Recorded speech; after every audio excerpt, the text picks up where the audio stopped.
अरे रब्बा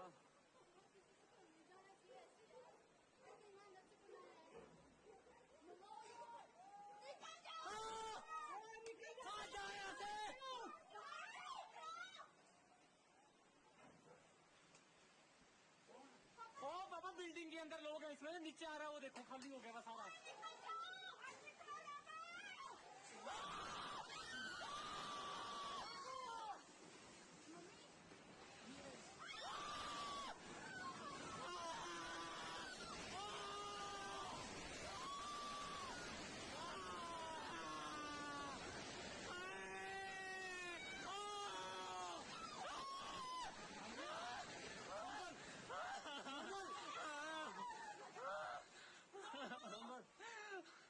अरे बाबा इसके अंदर लोग तो नहीं पाए नहीं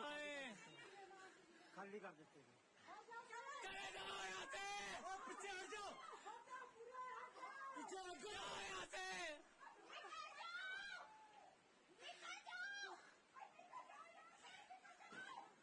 ओ खाली है नीचे निकल जाओ चले